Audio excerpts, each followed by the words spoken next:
বাংলাদেশের ফুটবল উন্নত হচ্ছে।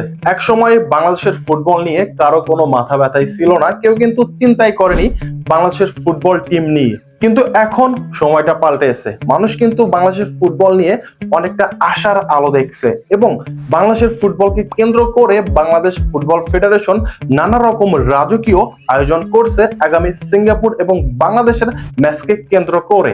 আগামী জুনে নিজেদের ঘরের মাঠে অনুষ্ঠিত হবে বাংলাদেশ এবং সিঙ্গাপুরের মধ্যকার এই ফুটবল ম্যাচ এবং এই ফুটবল ম্যাচকে কেন্দ্র করে বাংলাদেশের জাতীয় স্টেডিয়াম কিন্তু ঢেলে সাজানো হচ্ছে। তার পাশাপাশি এই প্রথমবারের মতো থাকছে অনলাইনে এই ফুটবল ম্যাচটি দেখার জন্য টিকিট কাটার সুযোগ। প্রায় 18,300টি টিকিট রাখা হয়েছে সাধারণ জনগণের জন্য, যারা এই টিকিটটা সরাসরি অনলাইন অথবা অফলাইন থেকে সংগ্রহ করতে পারবে। আর যদি কোনো ভক্ত টিকিট না পায় তাহলে তাদের খেলা দেখানোর জন্য রয়েছে আলাদা ফ্যান জোনের ব্যবস্থা। সো বুঝতে পারছেন, বাংলাদেশের ফুটবল কিন্তু উন্নত হচ্ছে এবং এই উন্নয়নের ধারাটা এনে দিয়েছে হামজা চৌধুরী।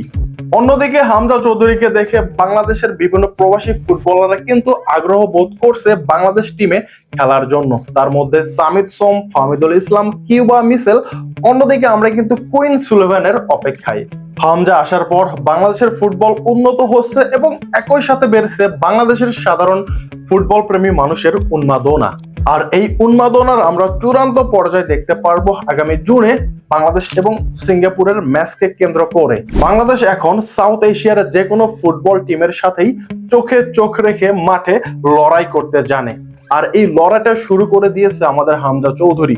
গত ম্যাচে ইন্ডিয়ার বিপক্ষে আমরা কিন্তু কোন রকম গোল খাইনি, উপরন্তু বাংলাদেশের কিন্তু অনেকগুলো সুযোগ এসেছিল ভারতীয়দের জালে বল ঢোকানোর, বাট বাংলাদেশের ফরওয়ার্ড দুর্বলতার কারণে আমরা কিন্তু সেই সুযোগগুলো মিস করেছি। তবে বাংলাদেশের সাধারণ কোটি ফুটবল প্রেমী দর্শক আর এরকম আফসোস করতে চায় না।